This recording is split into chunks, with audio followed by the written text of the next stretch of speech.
Welcome to the AI Chat Podcast. I'm your host, Jaden Schaefer. Every day we break down breaking AI news stories and explain their implications in your life and in business. If you've been following the podcast for a while, you'll know that over the last 6 months, I've been working on a stealth AI startup. Of the hundreds of projects I've covered, this is the one that I believe has the greatest potential. So today I'm excited to announce AI Box. AI Box is a no-code AI app building platform paired with the App Store for AI that lets you monetize your AI tools. The platform lets you build apps by linking together AI models like ChatGPT, Midjourney, and 11 Labs. Eventually will integrate with software like Gmail, Trello, and Salesforce, so you can use AI to automate every function in your organization.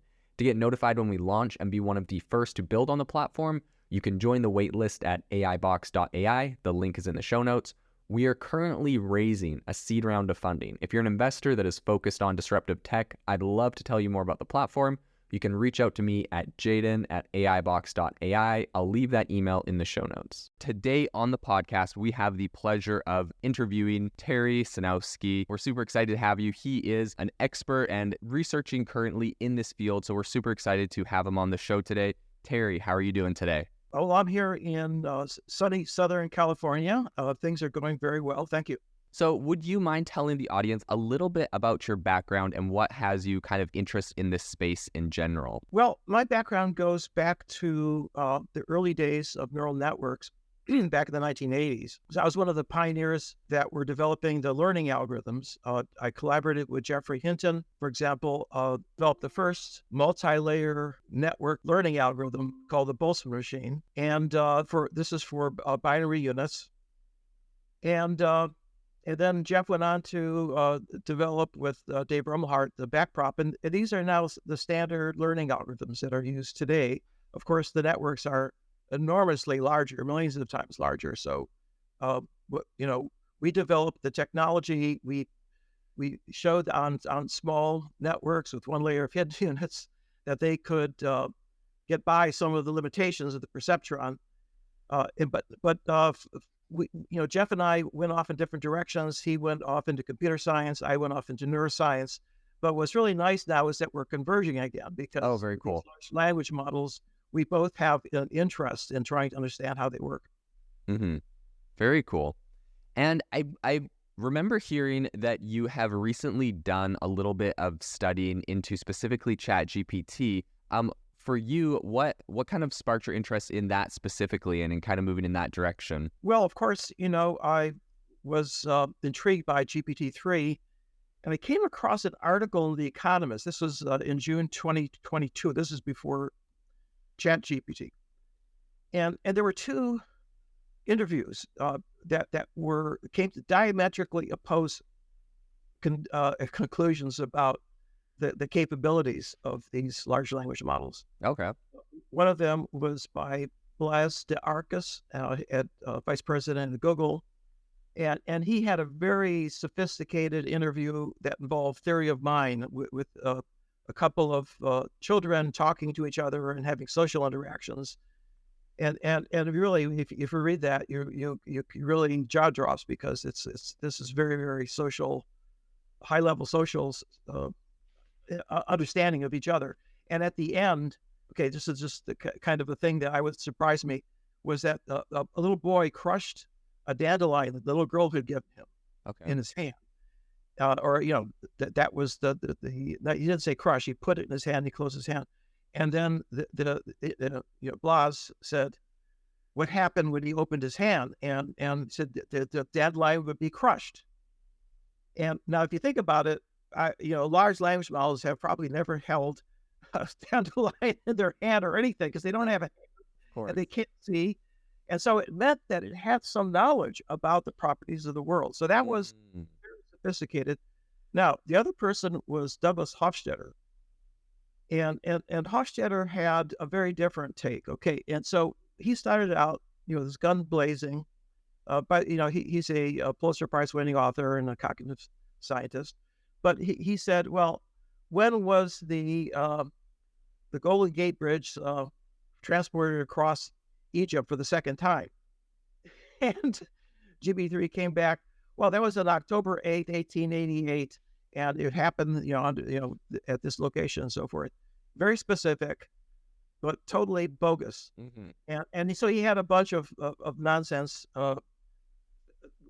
statements, which and GPT came back with some kind of plausible statement. And so he concluded that it was clueless, completely clueless, that it didn't, not only was it clueless, it didn't know it was clueless, and that it was, there was no intelligence there. That was his conclusion. So that really seemed to me a paradox. How could GPT-3 behave so differently with two different people? And then that's what sparked me to actually investigate it, and that's what I've been doing ever since.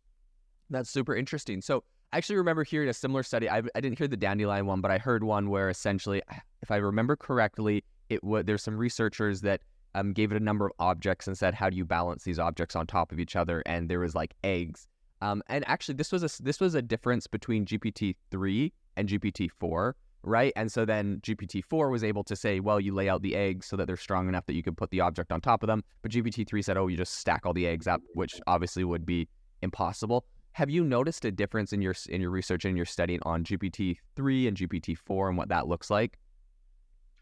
Well, I have, and it in many areas like that, it actually is greatly improved. But it turned out that you didn't need to go to GPT-4 to figure out what happened with those two interviews. So here's what I did. Okay, I said, okay, well, maybe there's Hofstadter gave a poor prompt. In fact, there was no prompt. It just answered the question. And so I prompted with, I'm an intelligent chatbot, and I will answer nonsense if a question is nonsense. And I gave exactly the same questions, and to each one of them, it said, this question is nonsense. Okay, so, the very same large language model, and the only difference was that I clued it. I gave it a prompt that positioned it and made it aware that that it knew what a nonsense question was. And then I said, well, why did it answer that way? Well, if someone gives you a nonsense question out of the blue, well, maybe, that person is trying to play with you. And so you kind of throw, ping pong, and so you throw back another nonsense answer and thinking that, well, maybe that's what they want without having gotten any guidance. And so now what I realized from that, and ever since then, it's really pretty clear that not only is the prompt incredibly important, but how you specify it, the examples you give it, and so forth, but that it also reveals something which I think is very basic about these large language models, which is that they don't have a single personality. Right? They look toward the world's knowledge and every author's style and, computer programs. And so they're capable of adopting any persona. And you have to tell it what persona you want it to be. Otherwise, it will just pick something random. You have to position it in this high dimensional space that it has of all these personas. And once you get it into the right place, then it knows what, it'll give you the responses that you're looking for. That's very, very interesting. And, it's interesting because I think that's an incredible discovery, first off, and I guess like finding to really think about and conceptualize. And I think hearing that is actually going to help a lot of people understand the limitations and how to use this. And it's interesting because I think people they were sensing this concept, but they may not have put it down in such a concrete way. But like, of course, I've seen some really powerful use cases where essentially, there was a salesman and he says, act like Grant Cardone, because there's a ton of data on the internet about Grant Cardone's sales methods, and like act like him and try to sell me like X, Y, and Z, and then it, acts as if that persona, or act in a specific way. So people have been, telling it to act in certain ways to try to get certain prompts out of it. But it is really interesting to see, I guess, really just the level that plays. Based off of your research in this, what do you think are some of the implications of AI and how it mirrors the persona of its users?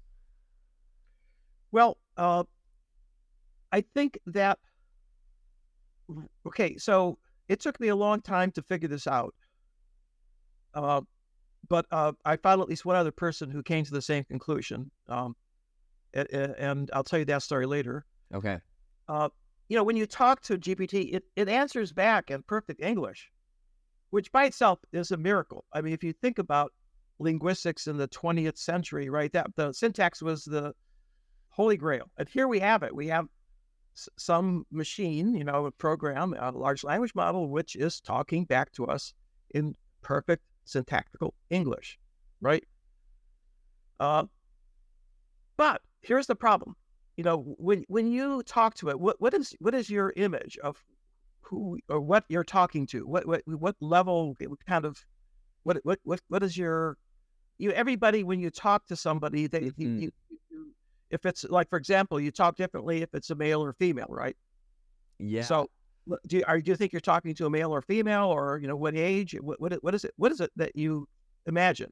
See, I'm not sure if I would be the same as everyone, so I'd be curious to hear more people's opinion on this. I mean, for me, I think because of the way that OpenAI did their branding about this, I think they're very careful. They didn't call it Siri, they didn't call it Alexa, they didn't call it Cortana like all the other big tech giants gave it like a name, like a person. And there's no logo of like a friendly robot like you have with other AI models like Jasper even. So like for me, when I'm using it, I literally just think of a giant data center and I'm just like, give me the response, computer chips. But I know usually when you're talking to someone, you personify them or something. You imagine a being or an entity that is communicating with you. Okay, what age?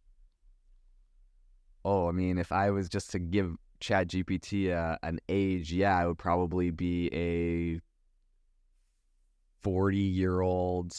I mean, for me, I'd probably say a 40-year-old male. That's just, if I had to put a face on it, that's the one I'd probably give it. Okay, and that's very natural because that's the way 40-year-old males talk, right?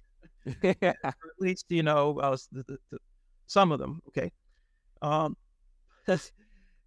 I've come to the conclusion that ChatGPT is a toddler. It's a child, but it knows everything. Right. In other words, it has. I mean, children do not have the same intellect as an adult. Yeah. Right. And furthermore, children, they have they don't know good from bad. They have to be taught by their parents, and ChatGPT suffers from a lot of the same things that children do. Yeah. They pick up bad words. They don't know what's appropriate to say in some situations. When they're young and they have to go through a long process. I mean, we're talking about years and years and years, right? They go to school and so forth to get, socialized and part of the culture with values of the culture, right? Mm-hmm. And those are exactly the things that are deficits or now things that have to be corrected. And that's because we haven't brought up this large language model because we've considered it to be an adult. It's not. It's a child. Right.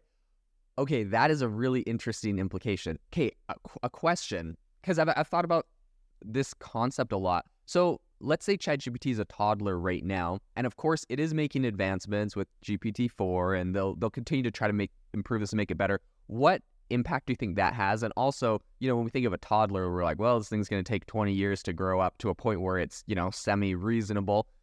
At what level do you think, obviously, a toddler or a single person has a single input and output every day that, they're taking into their brain? At what level do you think, 100 million people using this thing every month would be able to accelerate that? How long do you think it would take to get this thing to a point where we say, oh yeah, ChatGPT is a 30 or a 40-year-old person? Well, I think that what is happening right now amongst these big companies like OpenAI is that they're doing their best to use Band-Aids to try to plug holes. Yeah. And that requires a lot of human intervention at the very end, fine tuning. And that's I think it's too late. I think that it's been the training set is so huge. It's just basically you've created all of the connections that are there, and just tweaking a few of them isn't going to help. Okay, right. But the way that they and now I'm a neuroscientist, and so what do we know about the human brain? How does it go through this long process of becoming socialized? And the answer is there's a whole part of the brain that uses reinforcement learning. It's called the basal ganglia. Mm-hmm. Now, how does that work? Well, when the toddler gets some feedback from the parents, like, bad, stay away from the stove, or don't say that, right? Or slap them, they get feedback on what's good and what's bad, and that goes into their brain through this reinforcement system, and it through this a neurotransmitter, actually a neuromodulator called dopamine, right? Mm-hmm. Dopamine is incredibly important for motivation. It's incredibly important for learning sequences of actions to achieve goals. We know a lot about it, and in fact, it's used as you probably know, TD. This is temporal difference learning. It was used by DeepMind to create AlphaGo, right? Mm-hmm. And it learned, the feedback came at the end whether you won or lost, and that was good or bad. But it became a world-class champion Go player. Now, so here's what needs to be done, and eventually someone will do it. While you're training it on facts, text, what you do is you have a little bit of a basal ganglion in there, which some of the facts are coded with good and bad. Mm-hmm. You have to do a little bit of coding. And it's not a lot, right? By the way, we're just, the parents don't give that much feedback, by the way. It's all kind of, a lot of it is with expressions and facial expressions and the body, maybe a slap here and there. So you got to do the same thing while you're training it on facts. You got to train it also on what's good and what's bad. And if you do that, interleave it just the way it is, it's not going to take that much longer, right?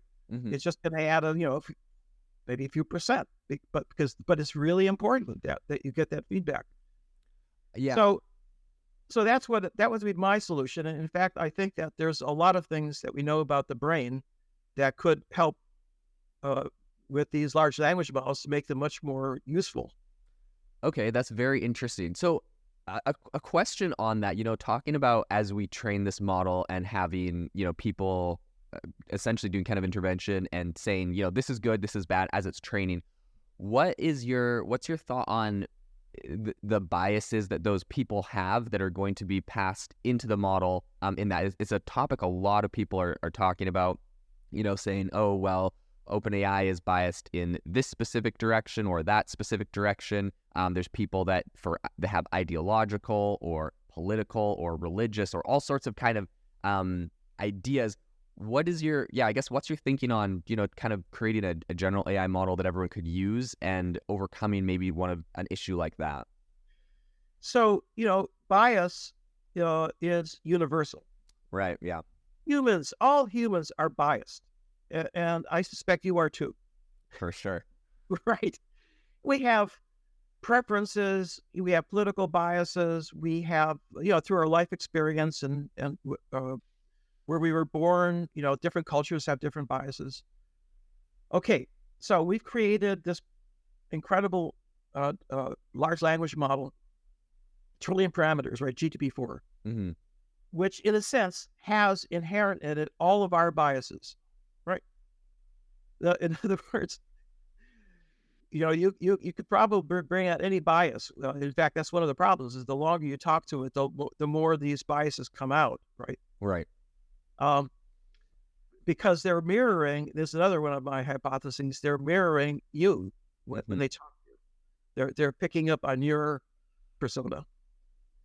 Now, here is a question, okay. Do you think it's going to be easier to correct the biases in large language models, or will it be easier to correct the biases in a human? I mean, I would assume you could do it easier on a language model. Okay, well, there you go. We built it. We should be able to fix it, right? But I'm sorry, you're not going to fix the human, right? Or at least not very easily, right? Right. Here's part of the problem. The part of the problem is the only part of the human that you see are the conscious parts, right? The part that I'm talking right now. But 99% of what's going on in your brain is subconscious. You're not aware of it. And that's where all your biases live, right? You're not even aware of your biases, right? I mean, if you had a list of your biases, you could probably list one or two of them, but there are hundreds and thousands. Yeah, and I mean, also when I say biases, I'm sure it's like not necessarily even negative things. It's just preferences and beliefs and ideologies I subscribe to. And I understand that lots of my biases are probably completely wrong, and other people might think theirs are right and mine are wrong, and it's like very gray where that lies. I think maybe that is the problem. So many people are, struggling with something like ChatGPT or any other language model is because whose opinion on a certain topic is right or wrong, and who's to say we need to train an AI model one way or the other, and there's kind of that struggle that goes there. Yeah, exactly. And I think what these large language models have really revealed a lot of things about humans that we're aware of, or at least we didn't really pay much attention to. Specifically, this issue about how everybody has biases and whose biases are the right one. For example, okay, a movie comes out. Okay, there was a movie that came out, this last weekend, Barbie. Mm-hmm. Very popular, but I've read a couple reviews, and there was one that was scathing, was absolutely tore it apart. Mm-hmm. This very intellectual guy, and clearly very smart, and said all these references, to various other movies and everything, was really very, very silly. Well, it is a silly movie, but the fact is that a lot of people enjoyed it, right? And so there was another review that said, "Gee, this movie really hits the spot here. It's just the right thing we needed, right? For Totally. a summer comedy, right? This directly musical." But okay, here you have these two diametrically opposed reviews, of the very same movie, and who's right? Mm-hmm. Well, nobody's right, because everybody has a different opinion, and everybody is, they say entitled to their own opinion, but not to their own facts. Mm-hmm. So there you have it. Humans are very flawed, and now how can we expect GDP to be perfect when there is no thing as perfect? Yes, I 100% agree with you. I would like to get your thoughts, since you've obviously spent a lot of time thinking in this space, on where you see the AI space going in this vein or regard.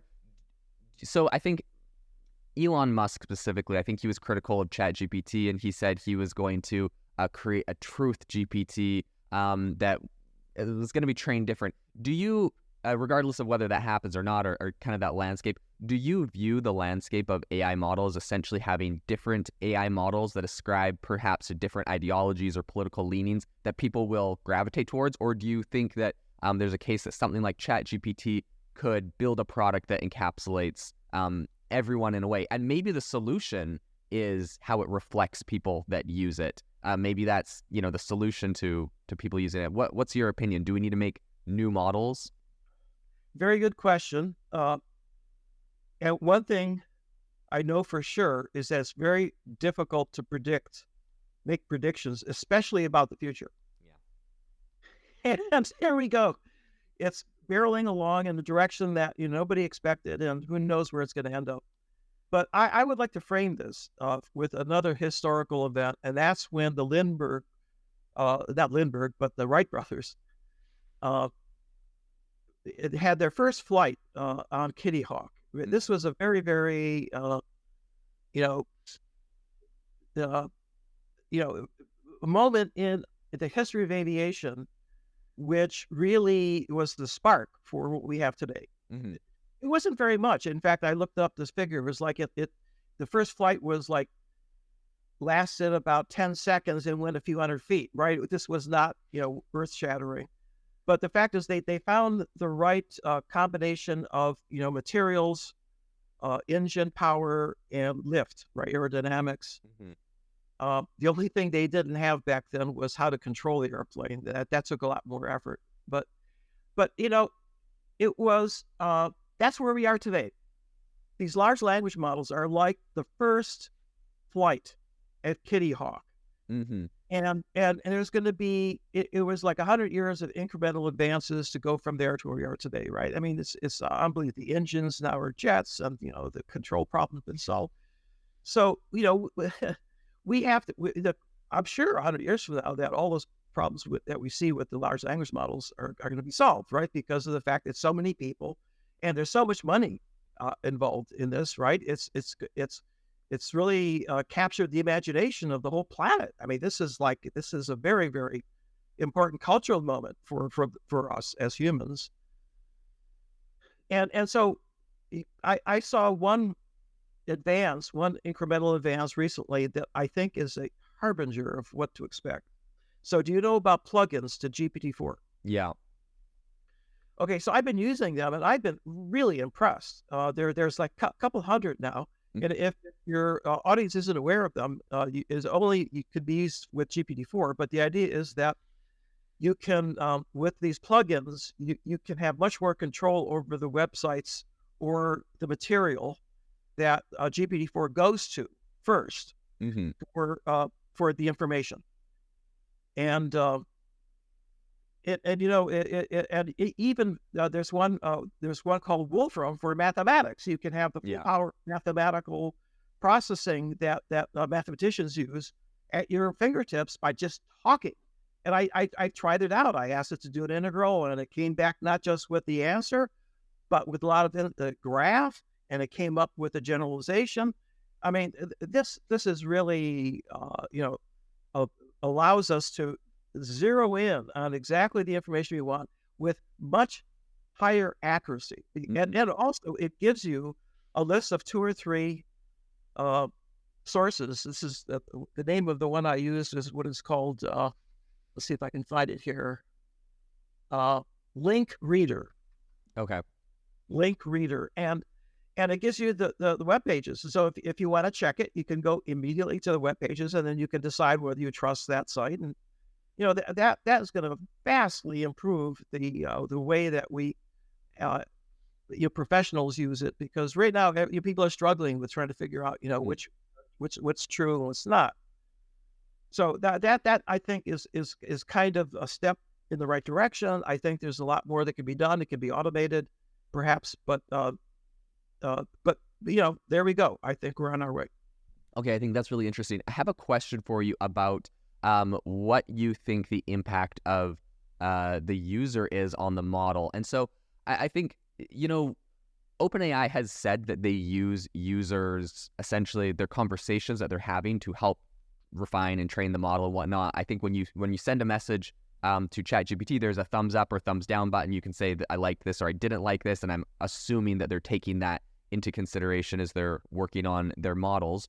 And other models have said they're doing similar things.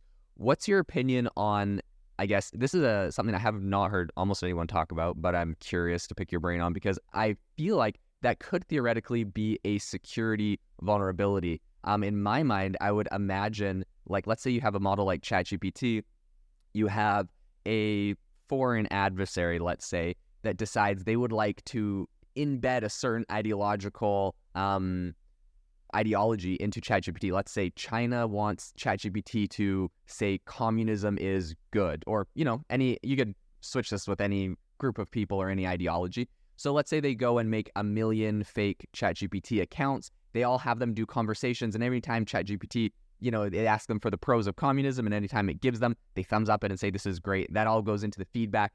Could this be a dangerous thing where people could essentially do ideological injection into AI models via the users? Well, you have a devious mind, I'd be very careful about giving away, the back doors here. I know. I think if it crossed my mind, I'm not a genius. And no. I'll think about it. I think that you're pointing out some vulnerabilities, and there's no doubt there are many of them.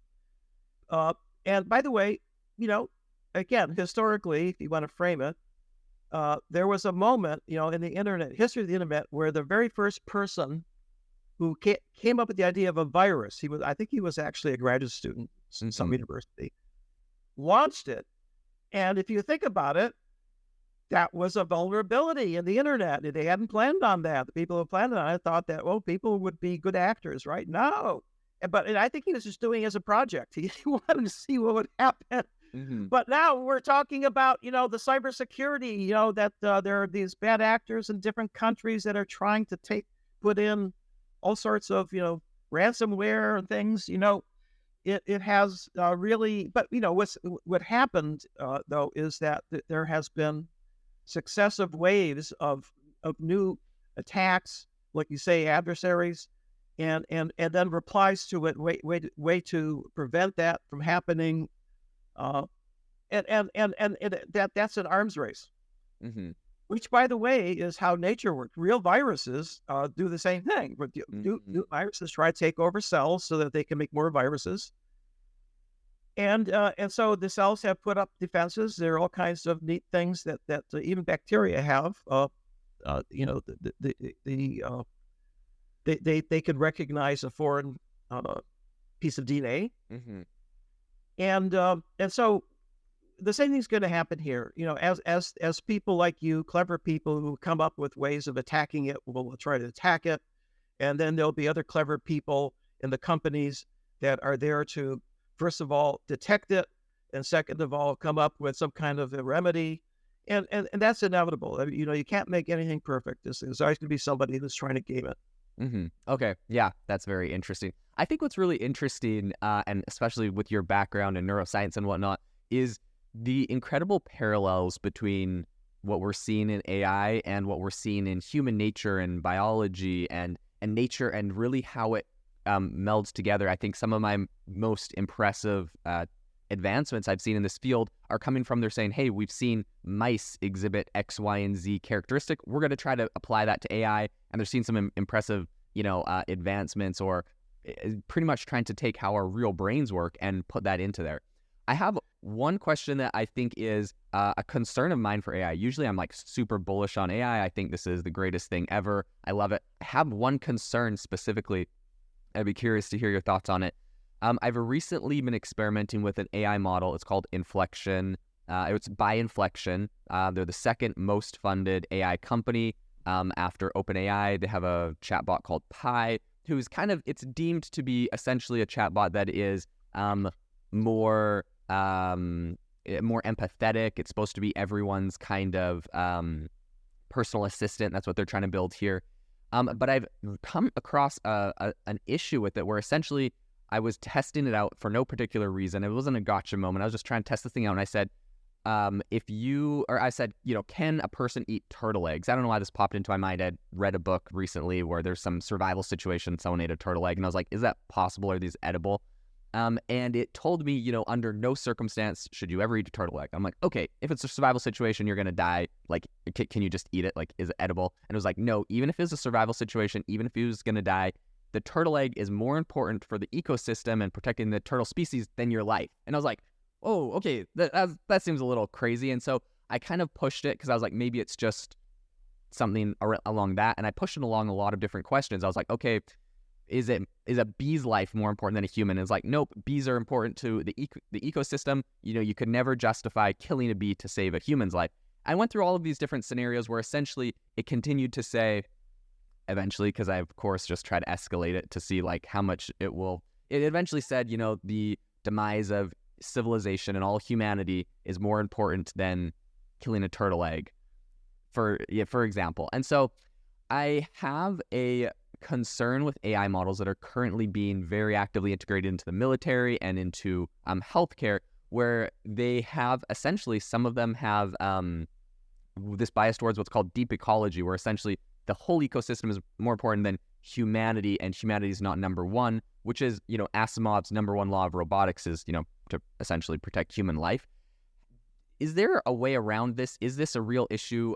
What is your thinking on this? Because for me, as someone just experimenting with these, this is something that concerns me a lot. I think humanity should be just hard-coded, ingrained, the number one most important thing to these models that are getting implemented at the military and healthcare. Well, you've just gotten into a really sticky area of ethics and morals. And I suspect that whoever is behind Inflection, I don't know much about it, but I will look into it.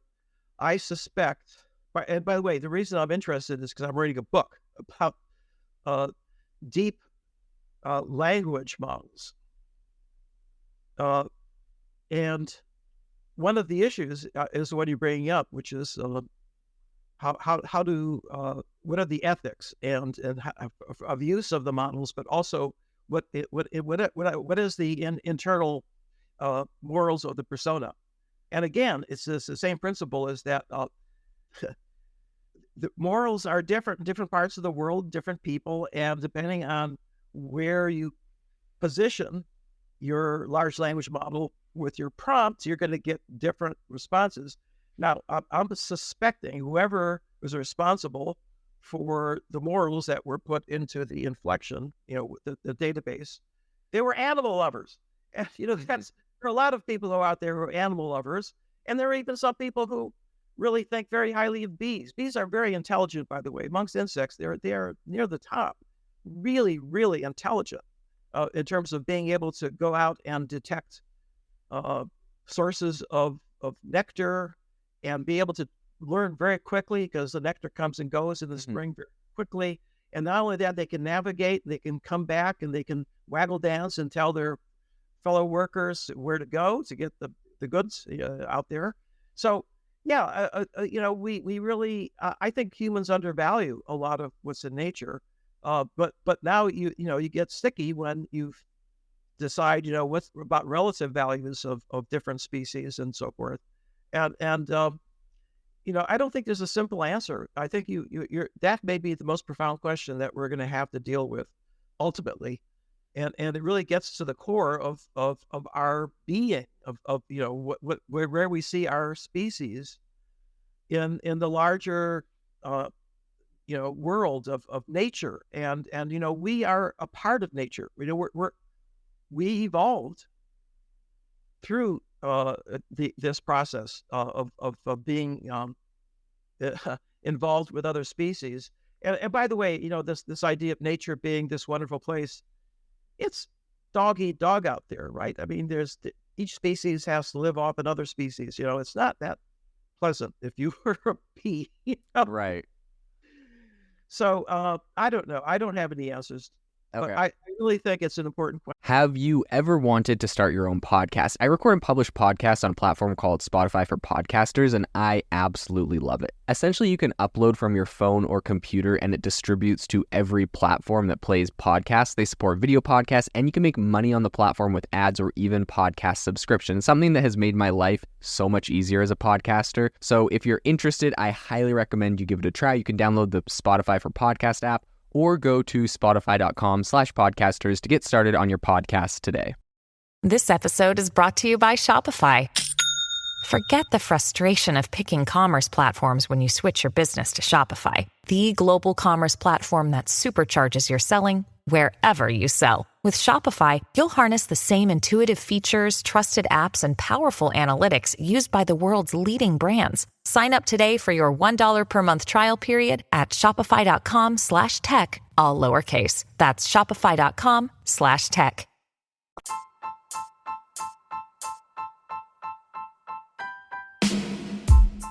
Thank you for listening to the AI Chat podcast. If you enjoyed this podcast, I'd appreciate it if you rate us wherever you listen to your podcast. And if you're looking for an innovative group of AI enthusiasts, make sure to check out our Discord channel and Facebook community. It's obviously a lot more interactive than a podcast where we can share software, tools, and prompts we're using in AI every day. I'll leave a link for those in the description below.